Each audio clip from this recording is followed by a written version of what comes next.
জনাব হান্নান মাসুদ। আমি যে নোটিশটা দিয়েছি এটার উপর তো আমার বক্তব্য আছে। ব্যক্তিগতভাবে এটা এত বেশি এ, হুমকির মুখোমুখি হতে হচ্ছে।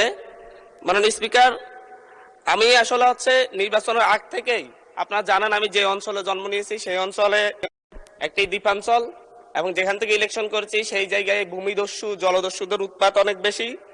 এটা ধারাবাহিকভাবে গত পরশু আমি হাতিয়া থেকে আসার সময়ও প্রশাসনিকভাবে এবং বিভিন্ন মারফতে জানতে পেরেছি। আমি যে ফেরিতে করে আসতেছিলাম আমার উপর আক্রমণের জন্য ডাকাত দল প্রস্তুতি নিয়েছিল, তারপরে প্রশাসনের সহযোগিতা আমি সেখান থেকে এসেছি। এর আগেও আমি 2বার আক্রমণের শিকার হয়েছি, নির্বাচনের সময় 3বার আক্রমণের শিকার হয়েছি।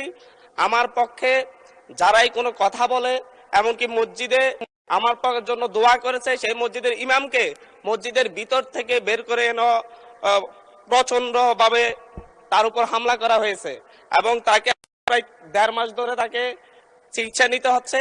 আমার উপর যারা আক্রমণ করেছে আমি আপনাকে সেই জায়গায় কিছু নোটিশের সাথে কিছু ডকুমেন্টস দিয়েছি যে সরাসরি অস্ত্র আমাকে কোফাতে আসা হয়েছে। একজন সংসদ সদস্য হিসাবে আমি এই বিষয়টা এখানে উপস্থাপন করতে বাধ্য হচ্ছি, কারণ এই জায়গাটাই আমি মনে করি সন্ত্রাসীদের কোনো রাজনৈতিক ঠিকানা নেই।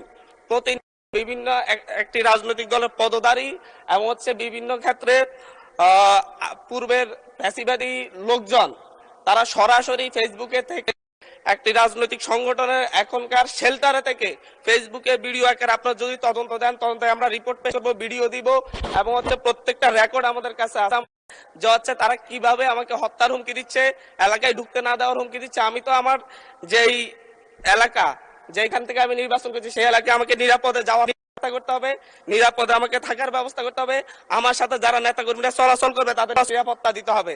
এটা একজন বিশেষ অধিকারের ব্যাপারে, এটা বিশ্বব্যাপী একজন সদস্যের বিশেষ নিরাপত্তা বিধান করা রাষ্ট্রের দায়িত্ব, সরকারের দায়িত্ব।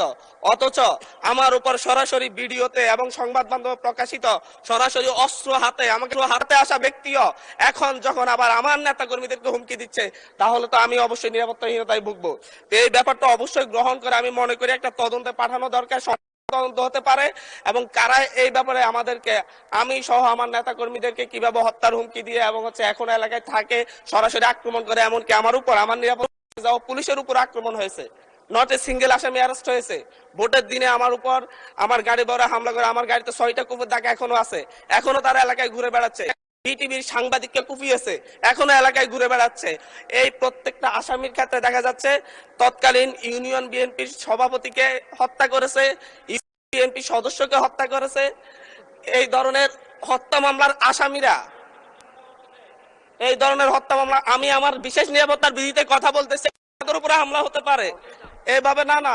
মাননীয় স্পিকার, এটা একেবারে মাননীয় সদস্য, আমি আমার নিরাপত্তার কথা বলছি, জানাচ্ছি। এবং আমার উপর যদি পরের বার আক্রমণ হয় সেটাকে ট্রেজারি বেঞ্চ থেকে দায়িত্ব নিবে কিনা এটা তাহলে বলুক যে আমরা দায়িত্ব নিব, আমরা সরকারের দায়িত্ব আছে। পরের বার যদি আপনার উপর আক্রমণ হয় আমি বসে যাচ্ছি, আর নয় বলতে হবে যে যারা এই সন্ত্রাসী কার্যক্রম করে তাদেরকে আইনের আওতায় আনবো আমরা। মাননীয় সদস্য, এখন একটু শুনেন। এটা আমার বলতে পারেন, কারণ আমি মামলা দিয়ে জিডি করে এখন পর্যন্ত মাননীয় সদস্য অধিকার পাচ্ছি না, যার কারণে আমাকে সংসদে বলতে হচ্ছে। একটু শুনুন দয়া করে।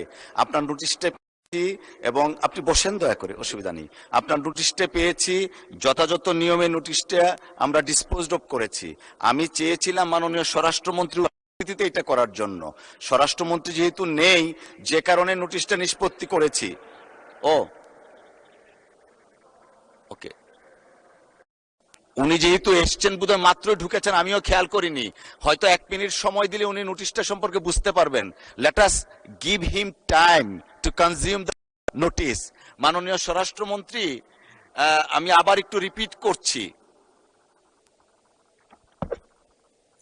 মাননীয় সংসদ সদস্য জনাব হান্নান মাসউদ, তিনি 164 বিধিতে একটা নোটিশ দিয়েছেন, 104 বিশেষ অধিকার প্রশ্নে একটা নোটিশ দিয়েছেন।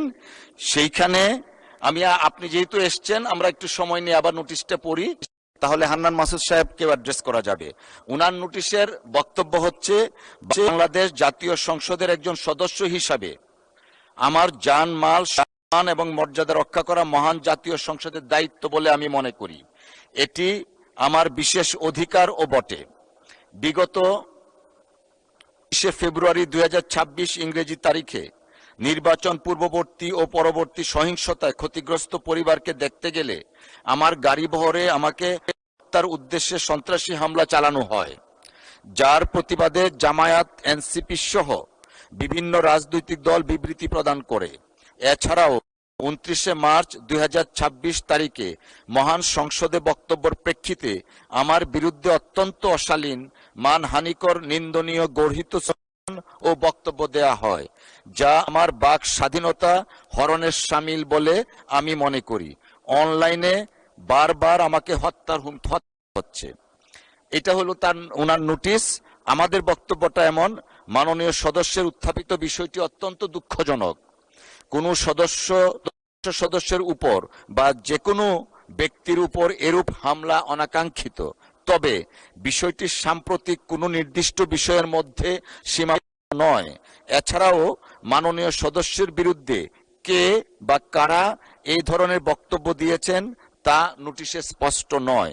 তবু আমি মাননীয় সদস্যের উত্থাপিত অভিযোগের বিষয়ে অত্যন্ত সহানুভূতিশীল, কিন্তু কার্যপ্রণালী বিধি 165 উপবিধি 2 এবং 165 উপবিধি 4 অনুযায়ী বিধিগত সীমাবদ্ধতার কারণে নোটিশটি করতে পারছি না বলে আন্তরিকভাবে দুঃখিত। তবে আমি মাননীয় সদস্য জনাব আব্দুল হান্নান মাসুদের নোটিশ উত্থাপিত বিষয়ে কার্যকর আইনানুগ ব্যবস্থা গ্রহণের জন্য মাননীয় স্বরাষ্ট্রমন্ত্রীকে অনুরোধ জানাচ্ছি। ধন্যবাদ। মাননীয় স্বরাষ্ট্রমন্ত্রী, মাইকটা দিবেন প্লিজ। মাননীয় স্পিকার, আপনাকে ধন্যবাদ। মাননীয় সদস্য যথাযথভাবেই বিধি মোতাবেক তার নোটিশটি প্রদান করেছেন বলে আমার বিশ্বাস, এবং বিধি মোতাবেক আপনি সেটা নিষ্পত্তি করেছেন, আপনার সিদ্ধান্ত জানিয়েছেন। এরপরেও তার নোটিশটি আপনি এবারের মতো আবার পড়ে শুনিয়েছেন, আপনাকে অসংখ্য ধন্যবাদ। এবং মাননীয় সদস্য, আমি তখন আমার সংসদ রুমেই ছিলাম, উনি যখন স্টার্ট করেছেন শুনেছি কিছু, বাকিটা এখানে সে শুনলাম। এটা অত্যন্ত দুঃখজনক যদি ঘটনাটা সত্য হয়ে থাকে। তো এই বিষয়ে আমি এখনো অনুরোধ করব, মাননীয় সংসদ সদস্য কোনো যদি জিডি অথবা মামলা সংশ্লিষ্ট থানায় না করে থাকেন, এখনো তিনি ইচ্ছা করলে সেই বিষয়ে ওনার অভিযোগ সংশ্লিষ্ট থানায় দায়ের করতে পারেন, এবং সে বিষয়ে আমরা আইনানুগ ব্যবস্থা নেব। আর বিশেষ অধিকার প্রশ্ন উত্থাপনের বিষয়টি যেহেতু আপনি নিষ্পত্তি করে দিয়েছেন, এর বাইরে এই মুহূর্তে আমার তেমন বলার নেই। তবে আমি আশ্বস্ত করতে চাই, শুধু মাননীয় সংসদ সদস্য যিনি উত্থাপন করেছেন তার বিষয়ে নয়, যে কোনো মাননীয় সংসদ সদস্য হাউজের যদি সেরকম কোনো পরিস্থিতির শিকার হন, তাহলে যেন বিষয়টি স্বরাষ্ট্র মন্ত্রণালয়ের নজরে তাৎক্ষণিকভাবে আনেন, অথবা নিকটস্থ থানায় সেই বিষয়ে অভিযোগ দাখিল করেন। আমরা আইনের শাসন প্রতিষ্ঠায় বদ্ধপরিকর। মাননীয় স্পিকার, আপনাকে ধন্যবাদ।